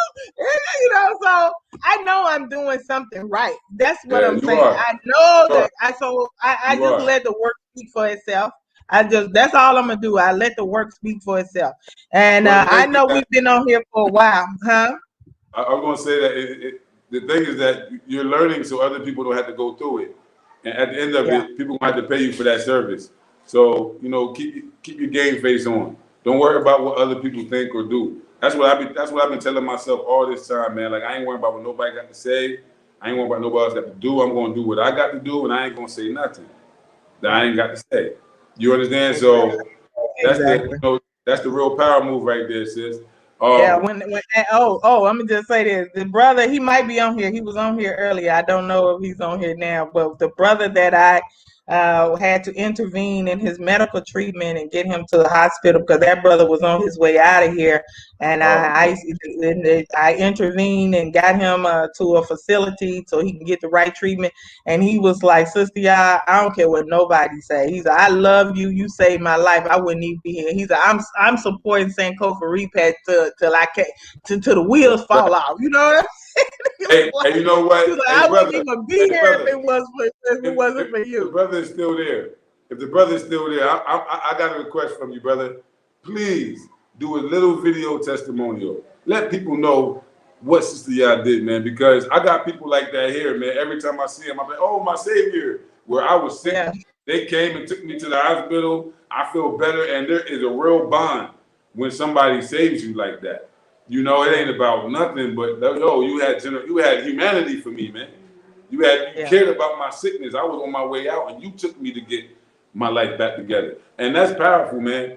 We need to start getting testimonials from the people that actually coming through, and letting them tell their stories too. It's very powerful what you're doing, sis. Don't give it up. Do not give it up. It's not. I have no intentions. This is my calling. I know this is what I'm supposed to be doing. And so I'm not going to give it up. I'm going to keep pushing. And I believe that, people are going to, start to support. They're going to see the work, like you said, the work speaks for itself. And so I'm not going to give up. And I live for that day that I'm able to repatriate the very first family through the program and get them over here. That's what I'm living for right now. That's right. We have a Basani member there. She works in our media department. Sister from Philadelphia. Her name is Amma. I'm gonna try to get you in contact with her, man. She can probably be a great resource to you in terms of media, helping with flyers. She's dope, and she lived down there. And she's a Basani member, so That's the Exodus. You know what I'm saying? All And right. there's several other people out there too, because really, man, like if I was around, you wouldn't have to do none of that because you're my big sister. I'd be running Yeah. around helping. I mean, I'd be doing all that stuff. But for now, there are other people out there who at least have the same kind of mentality that we had, that's isolated for the same reason why we be isolated, because we don't deal with everybody Yeah. because we don't want to catch everybody else's fade. We mind our own Yeah. business. But there's a lot of us out here like that, and we're isolated. We need to really focus on that too, because there's a lot of us out here that's isolated. We got skills and talents already right there in Ghana. Pull all that together, organize, get this bread, build the model. The proof of concept is what you're asking the community to give you support in doing. $1. Yes. $1. Let's at least Let me prove this. support. Let's get the first family over here. Let's get the first one over here. Let's support the first family so everybody can see that it can work. That's what we need to do. I said. Yeah. I said that's what it is. It's true. All right, brother. All right. It's getting on. We way past our normal closeout time. Okay, well, it's all good. And little man just came down with his homework, so it's time for me to shut it on down and get this homework done. Y'all know, sister, I still got one in school. My baby, he's 10. And he's in school here in Ghana. Yeah, you know, he was in school when we lived here before. And then when I went back to the States, I didn't want him in their school system. So I homeschooled him. And now we're back in Ghana. He's back in school. He's very happy. Yeah. So now it's homework time. I got to knock that out. Oh, man. Well, he's a lucky boy. He's a lucky boy. Yeah. Okay, absolutely. so let's go. All right. So, let me just say, I asked him what he had for lunch today. He said wache. You know, wache is his favorite. Wache is in the Caribbean, is in Jamaica they call it rice and peas, or rice and peas and rice. Yeah, but here in Ghana is black eyed peas with rice, and then they have some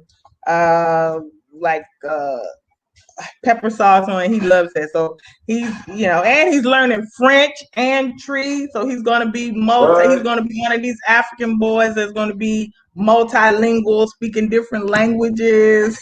Yeah, that's real. Hey, look, that is real. Like, that is really what it's about. If it ain't about nothing else, that's what it's about. Yeah. It's about.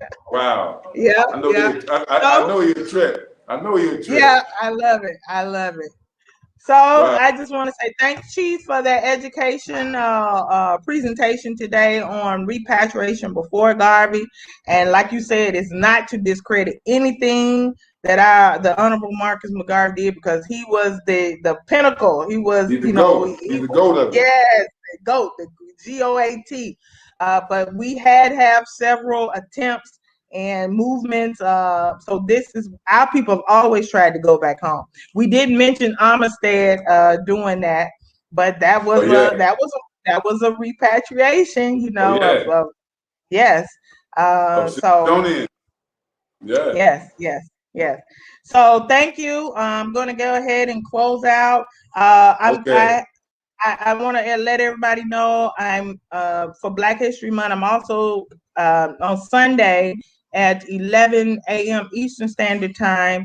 We're tentatively, I'll post the link when it's confirmed. But Professor James Small, and we have Chief Fode, and a prince from Nigeria, and we've invited one other professor from South Africa, and the topic is going to be the ongoing detrimental effects of the Berlin Conference on the continent of Africa. So, but this is something, we are still dealing with it, and how can we overcome it? So everybody be looking forward to that. And then hopefully we'll have some other events other great topics coming up for Black History Month as well. If you haven't already, please subscribe to the YouTube channel, Sankofa Repatriation Assistance Program family. Please subscribe. And if you have not become a donor yet, you can do it at the link that's scrolling at the bottom of the page, or you can go to our website, sankofarepat.com. All we're asking for is a minimum $1 a month so that we can accomplish these things that Chief Ode and I are discussing, you know, in terms of supporting our people. Right now, and we got an attorney here in Ghana. It's not somebody I brought, but you know, residency in Ghana costs 130 Ghana cedis, and the problem that we're having is most of our people don't have the 2 Ghanaians. You need 2 Ghanaians to sign off on a bond for you. Okay. I don't have a yes, baby. I don't have just a list of Ghanaians with passports that I can give to you. You understand? Right. And this is the problem that our people are running into, and you can't get that residency without those 2 Ghanaians. And I hope that this is one of the things that the Office of Diaspora and Affairs is trying to fix for our people, because that's difficult if you don't know anybody. You know what I'm saying? Yeah. And this law firm is charging people $1,000 because what they're doing is they're bringing people for you, your 2 Ghanaians, but they're paying them to do this and sign up. But my thing is I have people here right now. They don't have that money. They don't have 1,000 Ghana cedis. You understand? $1,000 to pay for this. So this is a thing that is really bothering me, and I'm definitely going to be going to the Office of Diaspora Affairs because it's got to be a better way for our people. I don't want y'all to pay $1,000. Oh no, for something that literally costs $30, the equivalent of $30 is what residency costs. And I'm not going to get into it too much right now, but this is one of the biggest things that's on my mind here lately is how to help our people, those who don't have 2 Ghanaians to vouch for them, to sign for them. And the alternative should not be to pay $1,000. You understand what I'm saying? So this is something that I'm dealing with right now. These are the types of things that I don't come on every day and talk about this stuff, but it's a problem for me. It's bothering me. I'm not one of these people that say, "Oh, I got my residency, so I don't care." No, that I don't. I want you to get your residency too. Here, I want you to get it. But so this is an issue. You got to have those 2 Ghanaians right now until they come up with a more streamlined. And from the director of Diaspora and Affairs, they are trying to come up with a better system for us. So hopefully we can get that done. And also, there is some talk around presenting legislation to these ministers in Parliament to get us a constitutional right to citizenship. But I'm telling y'all, we need money. We need money. We need money. If y'all want that, we need money. I'm telling y'all straight up. We need money. We can get it done, but we're gonna need some money. He says, listen, our people out there don't understand that foot is in the door. That one foot is in the door. And we ain't trying to just get in and slam the door behind us. We trying to get it and hold it open for y'all. Yeah. So when the people get the understanding of the type of brothers and sisters they're dealing with, I think that over time, transparency trumps trust. You can say you don't trust me, but if I'm transparent with you, you can deal with me. Right. Based Absolutely. on how you trust yourself. Now it's about how you trust yourself or not. Right. Absolutely. All right, and so that's it. I think, Brother Chief, a good topic for us to do on Africa Day 2020 can be, I don't know, but I won't say here. I'll talk to you and RJ in private about it. So we'll come up with another topic for Tuesday. Be sure to check in every Tuesday. Africa Day 2020, and on RJ's YouTube channel. We come every Tuesday evening I think it's 11. What time? 11 a.m. Eastern Standard Time with a new topic. So definitely check it out. And let us know. Submit some topics to us. If there's information that you want some content on, You know, if you need us, it ain't nothing but a word. You know, we're here to explain how things is. Like, if you say, well, how do you take a bath in Sierra Leone? I would have to explain that we heat water and we have a bucket and we dip. And I've never cleaned my body like when I clean my body like that. Yeah. It's a completely different cleaning. You pay attention. So, you know, I don't know. Do y'all use the sponges here? Like here in Ghana, if you start talking about washing your body with like just a towel, like the little bath towel, that to them that's like so disgusting. And I understand why. We got They don't. They scrub. use it's like a loofah sponge almost, because they like you got to scrub. You know, you got to scrub. Yeah, we got the same thing. I was talking. It was a family here from the United States, and I had a Ghanaian brother with me, and they had forgotten their towel, so they were looking for towels. And I was like, "We don't use towels. We don't use that." And they were like, "What do y'all use?" And I had to take them out and show them the sponge. I'm like, "We scrub with the sponge because it really it's kind of rough. It's like a loofah. You know what I mean?" And so the Ghanaian brother was like, "Well, what do they bathe with?" so I said, well, they use a towel, like not we use big towel here to dry off, but they also use small towel to wash up with. And and the look on his face was like, that is so disgusting. They was like, what the hell? That's crazy. They're like, that's dirty. What are you doing? I wonder where we got that shit. He was so grossed out.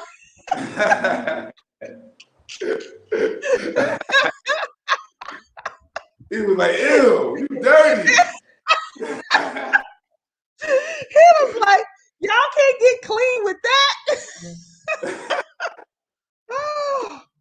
Well, anyway. Okay. All right, fam. Let me get out of here and go get this homework done. Y'all take it easy. All right. Y'all take it easy. Thanks for coming in, tuning in, everybody. Black Power. It's Exodus time. Black Power. It's Exodus time. Love you guys. Bye-bye. Okay, love you too, sis.